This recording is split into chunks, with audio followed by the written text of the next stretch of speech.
Le cœur est le centre névralgique de votre âme, l'endroit où se prennent toutes les décisions qui concernent votre vie.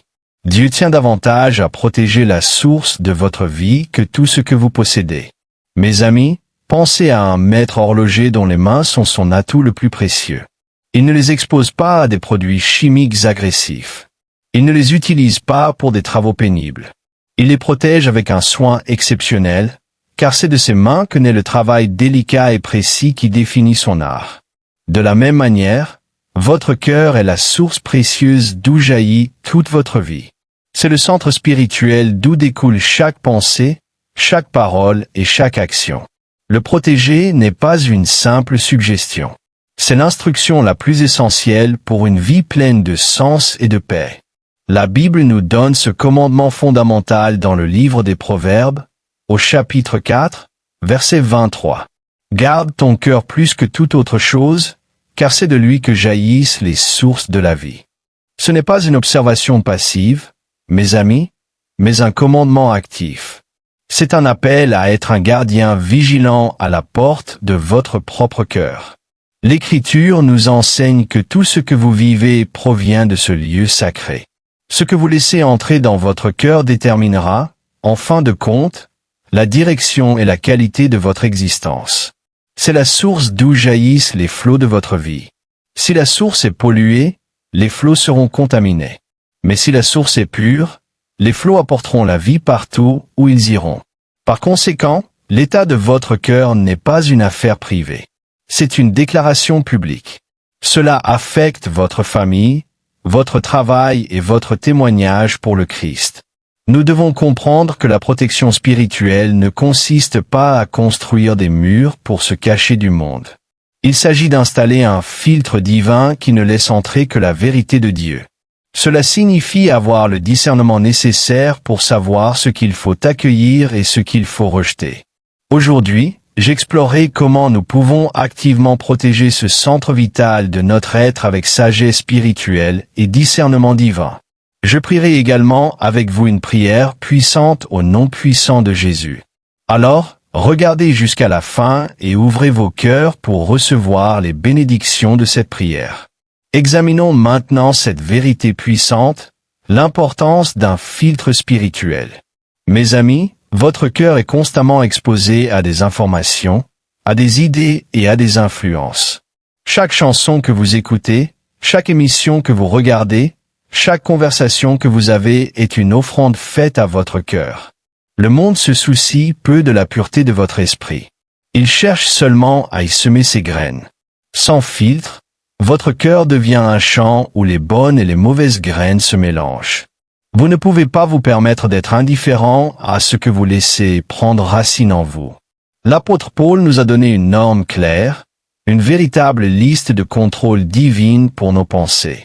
Le passage de l'Épître aux Philippiens, au chapitre 4, verset 8, déclare « Enfin, frères, que tout ce qui est vrai, tout ce qui est honorable, tout ce qui est juste, tout ce qui est pur, tout ce qui est aimable, tout ce qui mérite l'approbation, tout ce qui est vertueux et digne de louange soit l'objet de vos pensées. » Ce verset est votre filtre. Il constitue votre critère spirituel pour ce qui occupe votre esprit. Vous devez choisir consciemment de vous concentrer sur ce qui est conforme au caractère de Dieu. Cela exige une participation active. Ce n'est pas un processus automatique. Vous devez consciemment rejeter les pensées d'impureté, de malhonnêteté et de négativité. Vous devez refuser de vous attarder sur ce qui déshonore Dieu et affaiblit votre esprit. Cette discipline protège la paix intérieure que Dieu vous a donnée.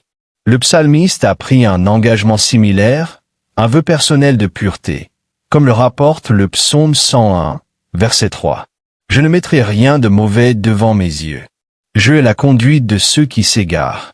Elle ne s'attachera pas à moi. » C'est une décision forte que de refuser toute alliance avec les ténèbres. Cela signifie éteindre la télévision lorsqu'elle diffuse des images perverses. Cela signifie ignorer les commérages et les calomnies. Cela signifie choisir judicieusement ses fréquentations, car l'influence est indéniable. Ce que vous mettez sous vos yeux finira par pénétrer votre cœur. Prenons l'exemple de Gédéon dans le livre des Juges. Dieu lui ordonna de réduire son armée de plusieurs milliers d'hommes à seulement 300. L'épreuve finale n'était pas une épreuve de force, mais de vigilance.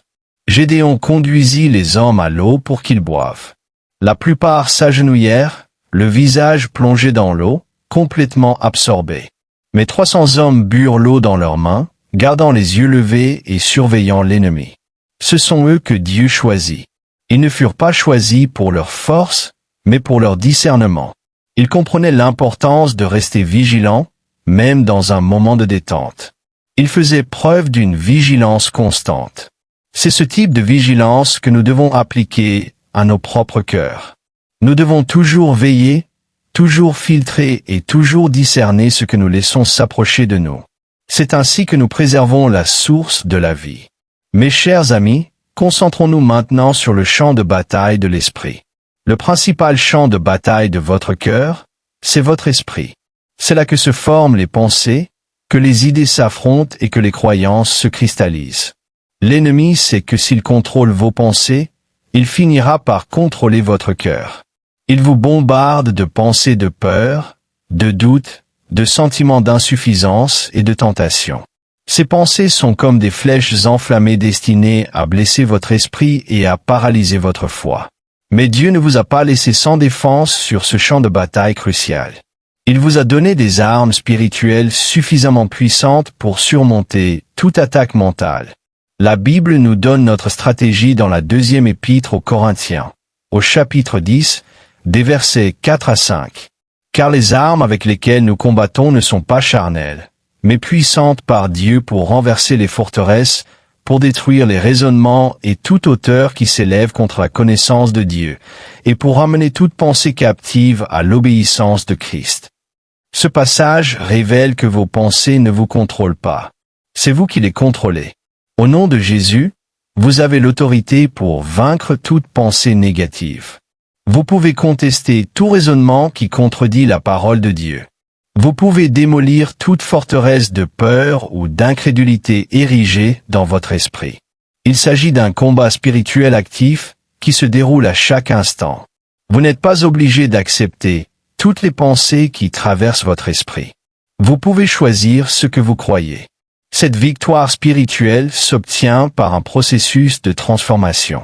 L'Épître aux Romains, au chapitre 12, verset 2, nous enseigne. Ne vous conformez pas au siècle présent, mais soyez transformés par le renouvellement de votre esprit, afin de discerner quelle est la volonté de Dieu, ce qui est bon, agréable et parfait. Renouveler son esprit signifie remplacer la pensée du monde par celle de Dieu. Il s'agit d'un échange quotidien des mensonges contre la vérité. Cela se fait en méditant les Écritures et en s'appropriant leurs promesses. Ainsi, votre manière de penser se transforme, votre discernement s'affine, et vous commencez à voir les choses du point de vue de Dieu, et non de celui du monde.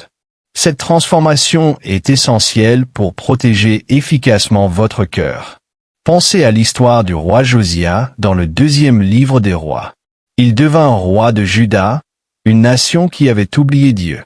Le pays était rempli d'idoles et le peuple avait accepté de fausses croyances comme étant sa réalité.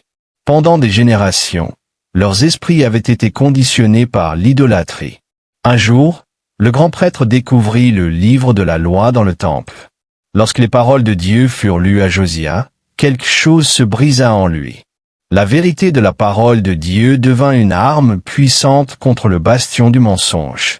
Il déchira ses vêtements en signe de repentance et entreprit aussitôt de purifier le pays. Il abattit les idoles et détruisit les hauts lieux. Le renouvellement de son esprit entraîna la transformation d'une nation entière.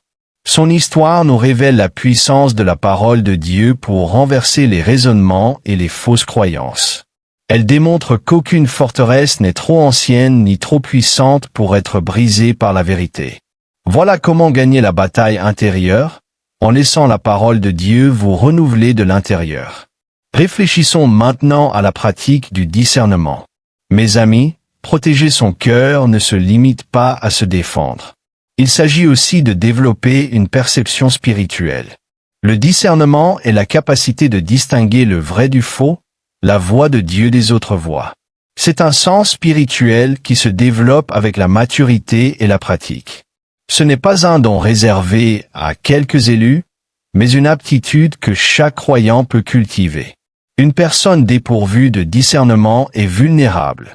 Elle est facilement influencée par de faux enseignements et des appels émotionnels trompeurs.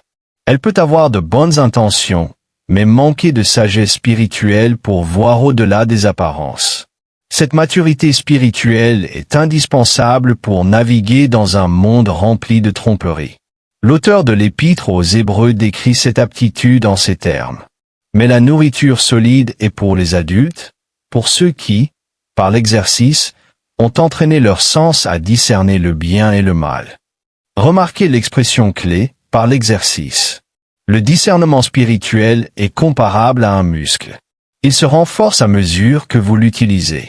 Vous le développez en étudiant la parole de Dieu, en priant pour recevoir la sagesse et en faisant des choix qui glorifient Dieu. Chaque fois que vous choisissez l'obéissance plutôt que la facilité, vous affinez votre discernement. Chaque fois que vous confrontez ce que vous entendez à la vérité des Écritures, vous progressez spirituellement. Cette pratique vous permet de dépasser une connaissance superficielle de la doctrine pour accéder à la nourriture solide d'une compréhension spirituelle profonde. L'apôtre Jean a donné des instructions claires sur la manière d'appliquer ce discernement.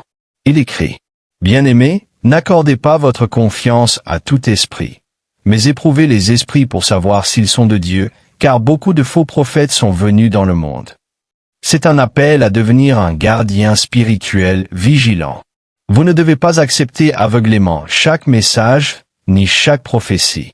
Vous devez les examiner et les mettre à l'épreuve. Sont-ils conformes au caractère de Dieu révélé dans les Écritures? Produisent-ils le fruit de l'Esprit, comme l'amour, la joie et la paix? Glorifient-ils Jésus-Christ? Il ne s'agit pas d'être méfiant, mais d'être sage. Il s'agit de vous protéger, vous et l'Église, contre des influences destructrices. Votre cœur est trop précieux pour être offert à n'importe quel esprit de passage. Considérez l'histoire du prophète Michée. Dans le premier livre des rois, Achab, roi d'Israël, et Josaphat, roi de Juda, s'apprêtaient à partir en guerre. Achab rassembla une multitude de prophètes qui lui adressèrent tous le même message encourageant, l'incitant à combattre en lui promettant une grande victoire. Mais Josaphat, homme de Dieu, ressentit un malaise intérieur. Il demanda s'il existait un autre prophète par qui il pourrait consulter l'Éternel. À contre-cœur, Achab fit venir Michée, un prophète qu'il détestait, car il ne lui annonçait jamais que la vérité. Michée se tint devant les deux rois, entouré de nombreux faux prophètes. Il déclara avec audace que Dieu lui avait révélé la présence d'un esprit de mensonge dans la bouche des autres prophètes. Il les avertit qu'ils marchaient droit vers un piège. Michée avait exercé son discernement spirituel. Il avait reconnu la voix de la vérité au milieu d'un cœur de mensonge.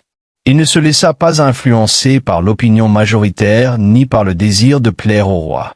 Il était déterminé à proclamer la parole de Dieu, quel qu'en soit le prix. C'est ce type de discernement que Dieu désire développer en vous. Mes amis, veillez sur votre cœur et l'œuvre la plus importante de votre vie spirituelle. Cela ne se fait pas par un effort ponctuel, mais par une pratique quotidienne et persévérante consistant à filtrer vos influences, à renouveler votre esprit et à marcher dans le discernement spirituel. Il ne s'agit pas d'une vie gouvernée par la peur, mais d'une vie de sagesse, protégée par la vérité de Dieu et guidée par son esprit. Maintenant, à tous ceux qui m'entendent, tournons-nous vers le Seigneur dans la prière. Je vous invite à prier avec moi ou à écouter cette prière avec foi afin de recevoir toutes les bénédictions qu'elle renferme. Prions notre Dieu miséricordieux et aimant.